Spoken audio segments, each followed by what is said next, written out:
Welcome back to another episode of Uncommon Wealth. Today, we're joined by someone who's built one of the most successful real estate organizations in the country. Kyle Seyboth is founder and CEO of both the Seyboth team, broker, owner of Century 21 Limitless, a real estate investor, entrepreneur, author, and one of the most recognized agents in America. Kyle's consistently ranked among the top producing real estate professionals in the nation, including being recognized by Wall Street Journal, Real Trends, one of the top agents in the country. He sold hundreds of millions of dollars of real estate, built massive teams, invested in properties himself, and continues to expand into new ventures, including growing ADU and the tiny home space. Kyle, welcome to Uncommon Wealth. Hey, thank you so much for having me. I appreciate it. Pleasure to be here. Yeah, man. So most people see the success today. They see the brokerage, they see the rankings, they see the production, but they don't see where it started. So take us back. Who was Kyle Seyboth before all the awards, the teams, and the recognition? Yeah, I mean, I'm going to even circumvent that a little stronger with the statement that it doesn't get easier. I think that it's important for people to understand that, you know, who I am and where I came from to where I am now. All that happens is you just keep resetting the bar higher. So what happens is, you know, what used to be a problem, and I actually find it interesting now because we have a team of agents that work in the brokerage that are relatively inexperienced or not too experienced in the sense of, you know, thousands of transactions or hundreds of transactions.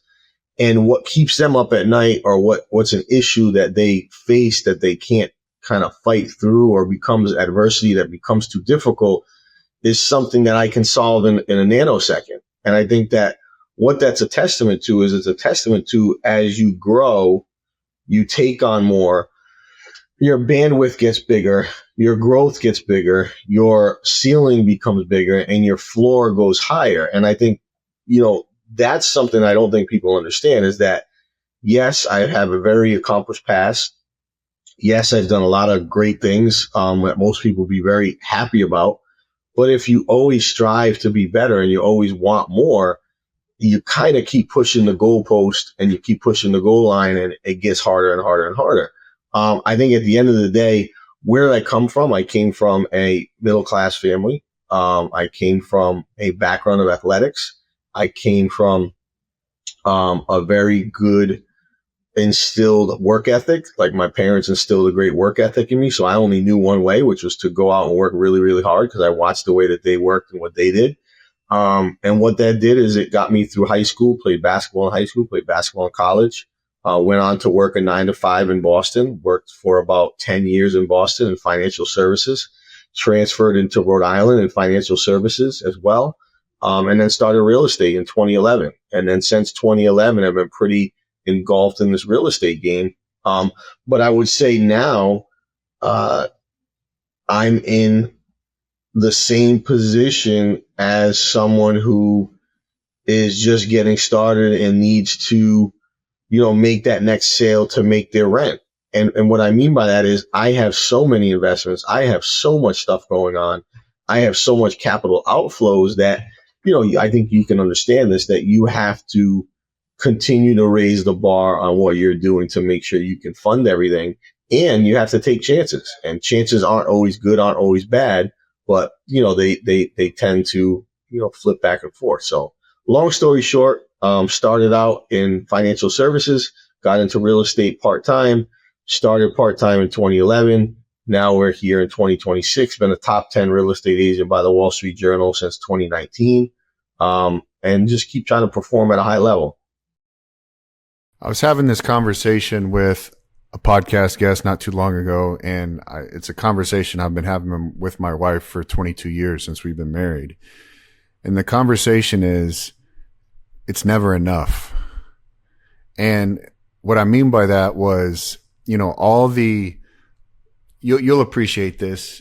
You know, you sell a deal that you've been working on for a long time, right? That deal closes, the commission comes in. It's a bit anticlimactic.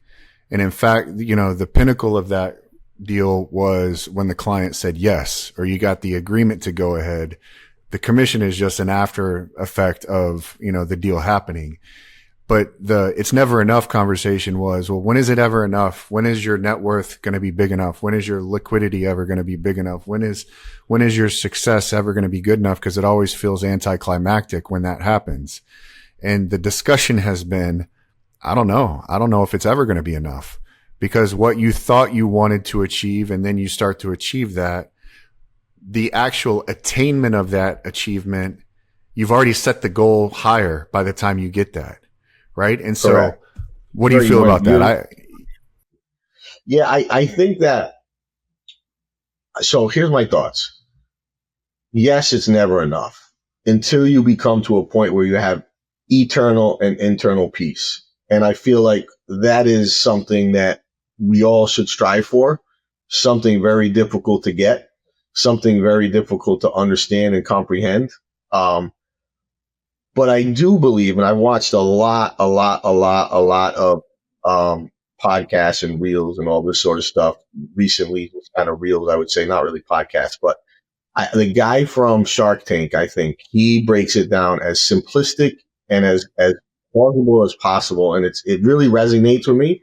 He says that it's enough when you have 5 million liquid, you can invest in a T-bill, and you can know for no matter what happens, you will live off that 5 million liquid for the rest of your life. The whole world could collapse. You could collapse. You could do nothing. You could have every other business shit hit the fan. And because you have that 5 million liquid, and because you have that 4% or 3.5% T-bill that you've invested in, you are in a good position. I believe that is spot on. I do believe that it's 10 million. I don't think it's 5. For me, per se, I think 10 is the number I want to get to, 10 million liquid. And that will put me in a position where I think I'm going to explode, because at that point it eliminates the fear of loss, the fear of running out, the fear of getting too ahead of yourself, the fear of taking too many risks, the fear of trying too much, the fear of trying too hard. And I think that part, to me, that part is extremely important, because it's not that it's enough, but it's gratifying in the sense that you don't have to worry, right? So for $41,666.66 at $10 million at a 4.5% coupon, right? Or 5% or 4% coupon, I could live off of that, right? That's tax free. That's net numbers. Obviously people are going to comment and say there's taxes. I get it, right? But that's, at the end of the day, you can live off of that number. And I think that, to me, is a very good goal for an entrepreneur to have, whether it's 2 million, whether it's 5 million, whether it's, because at 5 million, it's 21,000 a month. And at 10 million, it's 42,000 a month. Whatever that number is that you can live off of comfortably, I think that's where you want to get to. And I think go ahead. Sorry. No, I was going to say that's a really good. In fact, one of my guests just the other day was that Kevin O'Leary that said that? Kevin O'Leary, yeah, he said it. Yeah. Yeah. And so the book of financial planning, you've been in the financial services space, so you know this. The book of financial planning says 3 to 6 months of your expenses or 3 to 6 months of your income saved up. And I've never agreed with that number. I thought it was a bogus, made up number by some guy in a cubicle anyway, that never had any real life experience. But I really like what you're saying, and I like what he's saying. If you know what your lifestyle is, and you know what your consumption is on a monthly basis, if you can take a lump sum of that money, put it into a risk-free place that generates a risk-free rate of return, and you can live off of that monthly yield, then you've truly reached a point of, that's enough liquidity. Now you can go into other types of philanthropic opportunities, investment opportunities, or a combination thereof. It becomes generational wealth at that point, right? Not transactional. Exactly. It's generational wealth that if I put 10 million aside, and that's my goal, if I can put 10 million aside, and I want to do it by the next 18 months. So if I can do it in 18 months, at that point, I will never touch that money. My kids will never touch that money. I'll put it in a revocable trust so no one can ever touch that money. And it will just recycle in treasury bonds or T-bills. And that steady income flow will be what folks will be able to live for. I'll live off of it forever.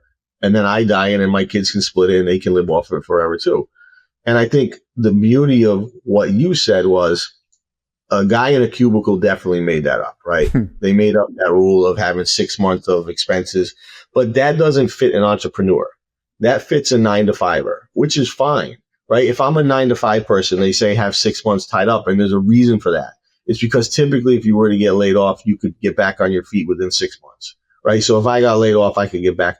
But in our game, it's different. We don't have steady income. We don't have steady paychecks. We can have big hits. We can have big misses, but we have to hustle and kill what we eat. Eat what we kill, rather. So at the end of the day, I think for us, it's get to that point. I think you hit it right on the head. If your monthly nut is 10,000, okay, then you got to get to whatever that number is. You can generate 10,000 a month. And it's not, I'll tell you this, it's not in a physical real estate asset. I do not believe that, because boilers can break, roofs can leak, plumbing can be screwed up, tenants cannot pay. There's so many things and so many issues that can happen in a real estate transaction or a real estate building that you can't do it that way. That is additive to that 10 million or additive to that 1 million or additive to that 5 million, but that can't be part of your nest egg. And no, that number is a liquid number. And I know you can sell real estate. You can argue it's liquid. I would say it's not as liquid as a treasury bill, right? It's definitely not as liquid as a treasury. But not only that, people that come out and be like, oh, I got a net worth of 100 million. Well, that's great if the real estate market stays where it is, if most of your assets are real estate. But if the market dives 30%, your net worth just plummeted to zero. Like if you got 30% equity in all these projects and you just lose 30%, you now have zero, like you're zero net worth. So I think that's the part that's interesting too, is it's very, very hard. It's very, very hard for an investor, an entrepreneur to live off of 3 or 6 months of expenses. That's just not going to happen. And super scary if they had to. You know, one thing we talk about frequently on this show is that creating wealth and preserving wealth are two completely different skill sets. And a lot of people become successful, but fewer people keep their wealth. So when you think about the evolution from how do I make money to how do I keep and protect what I've built, how do you think about those two things? I think that I'm very good at generating income and revenue. I'm very good at dealing with real estate clients and selling real estate. I was very bad in a short period at keeping the wealth. I took a lot of chances. A lot of things didn't work out. I blew through millions of dollars in investments that didn't work, that didn't make sense, people would lie and say they could do something and couldn't do it. Since 2 years ago, I've done a very good job at generating and keeping. So now my whole thought process and whole thesis has changed from just generating a lot of income to now keeping a lot of income. And, you know, like I said, my goal is to get to a certain number and to get there relatively quickly. You know, so I mean, that's what I'm shooting towards, you know, whether it's 5 million in 18 months or 10 million in 18 months, whatever that looks like. I want to get to that 10 million number by the time I hit a certain age. And I know we just talked about this a little bit, but I'll go a little bit deeper. Most entrepreneurs, many entrepreneurs have substantial net worth, and it's tied up in their businesses and it's tied up in their real estate. And on paper, they're wealthy, like you talked about, that $100 million guy, but they're often cash poor. How do we start to get that shift to start thinking about liquidity like we were just talking about? I think that's where I'm at right now is if you saw me on paper, I look like you would probably marry me tomorrow. But at the end of the day, the problem is when liquidity you can't pay your bills or pay your mortgages or pay your private loans or pay for anything with equity in a 30-unit building. That's useless, right? That's not going to help anything. So I think there's a happy medium there where you have to build net worth, but you also have to build liquidity. So I've done a pretty good job, I would say, building the net worth column. Now I need to build a liquidity column. Like on paper, we've got investments all over the place. in a bazillion different things. And this, that, one or two of them take off, it's going to be off to the races. But I want to have liquidity enough where if a zero take off, I'm okay. And how do you start that transition? How do you do that when you've got so much tied up into the real estate itself? How do you start to fill that liquidity bucket up? You have to, I think there's a scare mechanism in there. I think you have to go through a period of time where you can't sleep, where you can't breathe, where you can't think, you can't operate. You're not sure how you're going to get to the next month. And I think what that does is it wakes you up and says, okay, we've got a DVA here. We've got to get a plan B. And if you get to that point, I think it makes you and forces you to be a better human, a better entrepreneur, a better investor, a better keeper of funds, a better wealth gainer. And I think that's important. I was just taking some notes on that, man. That's good stuff. I appreciate that. Mm-hmm. You've worked with thousands of buyers, sellers, investors, and business owners. What financial mistakes do you see successful people making repeatedly? I think there's two ends of the spectrum. So you get your super conservative folks that are well off, that never take a risk. And then you get your super risk-taking folks that take risks with every dollar they have. And I think I found a nice mix. And I think a nice mix is to have a liquidity goal and a net worth goal running in tandem. And to barbell, the other thing we've started to do is we're doing a lot of developments. And we're barbelling our development strategy with this next 18 months. We're going to take a strategy of maximizing LTVs. We're going to cash out refinance as much as we possibly can, max LTVs, put as much cash to the side as we can. When that period's up and we have 300, 400 units that we just built, at that point in time, we're going to go ahead and say, let's keep as much equity in the next 12 deals that we do so that we now have a good network. Now we look good. Our balance sheet looks really good. So I think you've got to have a plan. And I make it sound easy, like, oh, this plan just came to him. I went through a lot. I've been through a lot. I've been through some really good times, some really bad times, some really tight times, some really very, very abundant times. And I think one of the things as an entrepreneur that I've learned is you almost have to let the universe and the higher being, if it's God, if it's whomever, just kind of do their thing. And if you don't quit, you'll get through it. But you can't quit. That's the one time when people lose. The only time I see that someone could honestly lose is if you quit or you start doing drugs and alcohol. And I personally, I don't drink. I very, very rarely, I'll maybe drink like very rarely, but I've really got away from that. And I think that's a very good place to be mentally for me. And I think at the end of the day, when you look at it, if you don't go down one of those paths of drugs and alcohol or quitting, I think you could be in a really good spot. You mentioned the quitting, and I've seen that, and that goes for any type of deal, any type of structure. If you quit too soon, you give up the opportunity for it to really work. Why do you think people quit on things too soon before it has a chance? Because this shit's hard, man. Because it's hard. Because if you want me to be honest, like, this is hard. Like, so where I live right now, I would say I've got a pretty big name, right? I'm the biggest realtor in the state, one of the biggest ones in New England, so on and so forth. So there's always a target on my back. There's constantly a target.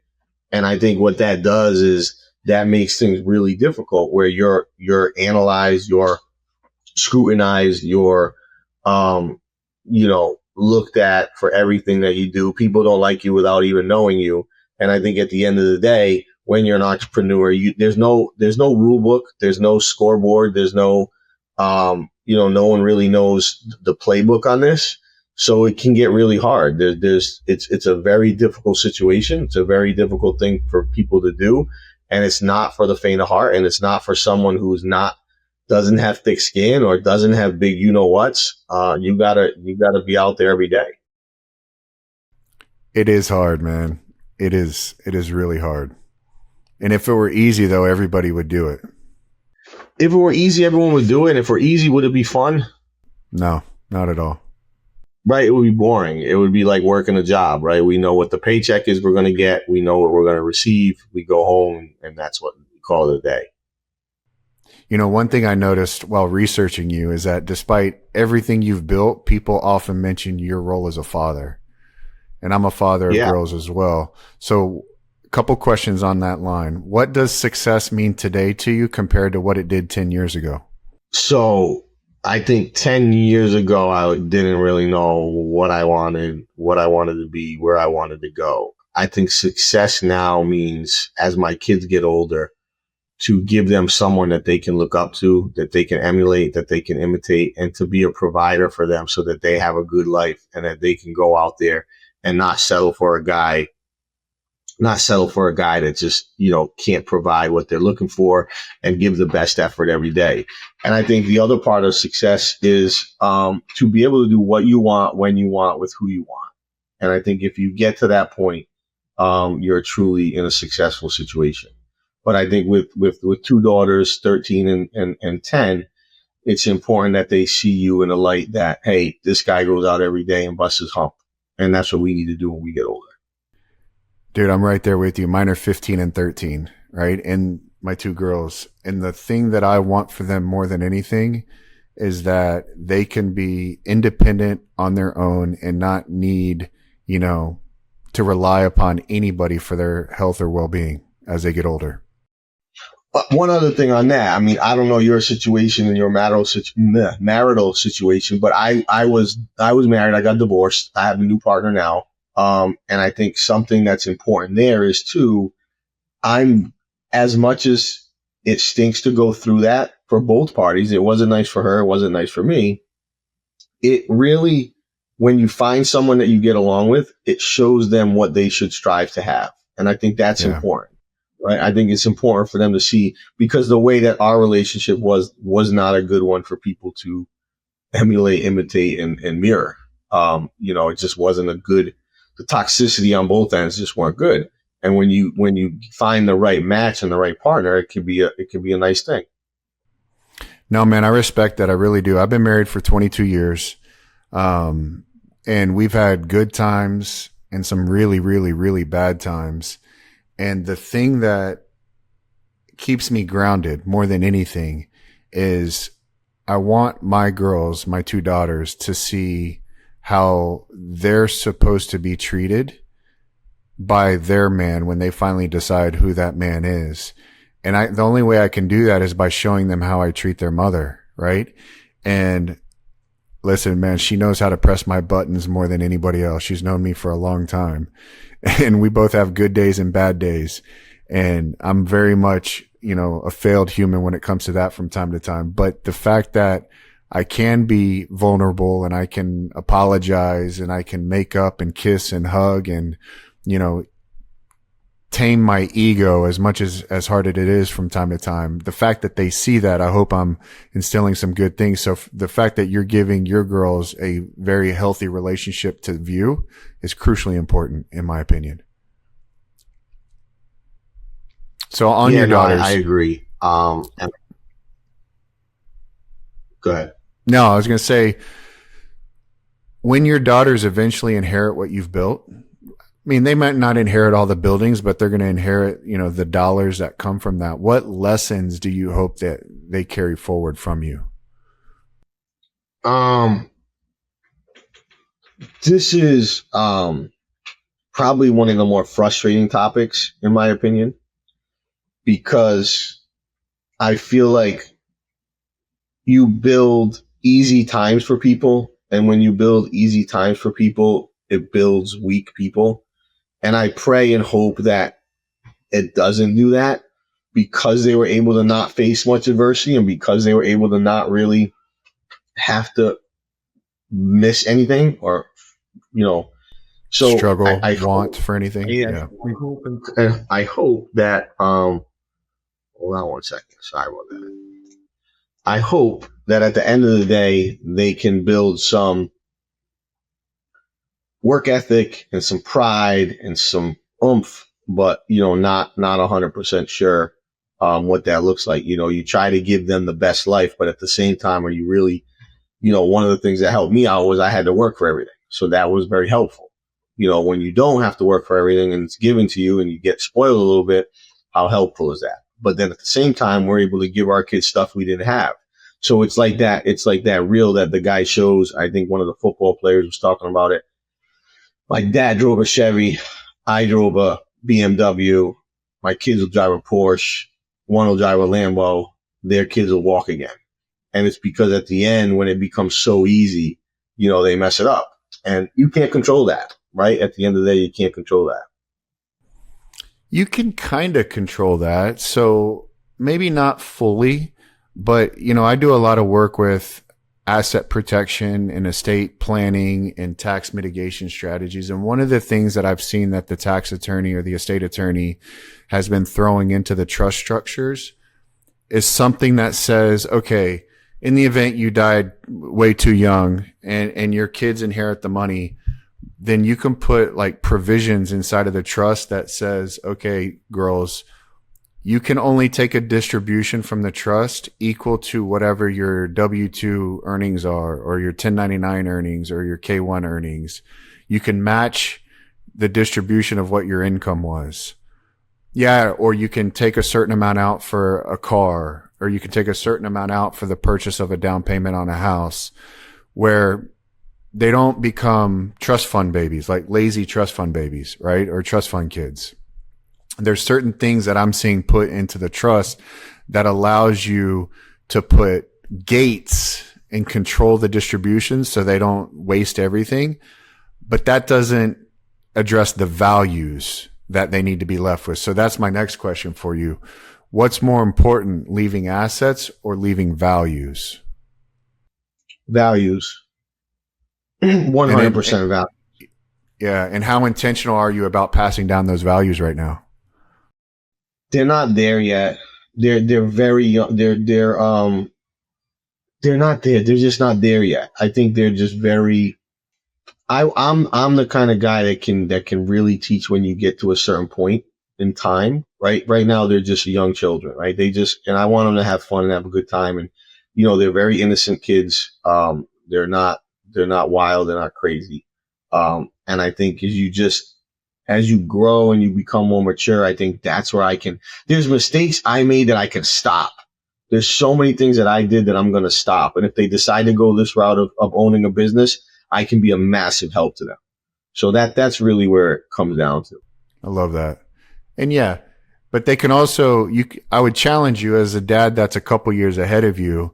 You'd be surprised what they can retain, man. Just start having some of those conversations. Just start, pouring into them about, hard work ethic, the early bird gets the worm, things like that no one had to tell you and me how to do that because we didn't have it. We had to go get up and go get it. But, you can start to teach them those things, or at least communicate them. And then as they get older, start to really fill in those gaps. No, I agree. I have to cut out pretty shortly. Is that okay? Yeah, on your totally end? fine, man. Totally fine. Are you done at 2:30 or 3:30 your time? Correct. I got a 4:00 I got to head to. Okay. I can think of this was ready. Yeah. So Kyle, this has been fantastic, man. You've built an incredible business, navigated multiple market cycles, scaled teams, invested successfully, and done it while maintaining a strong focus on your family, your girls, and your legacy. And for those wanting to learn more about you, the Seyboth team, Century 21 Limitless, and your other ventures, where can they find you? You guys can go on my social media. Check me out over there for sure. Shoot me a DM. We've been on a lot of podcasts lately. Done a little tour on this. So, really excited about helping people. I respond to all the DMs. So, that's where you can find me. Instagram, Facebook. Put both of those in and go from there. All right, Kyle. Thanks for joining the Uncommonwealth podcast, brother. Appreciate it. Thank you so much. Thank you. Appreciate you.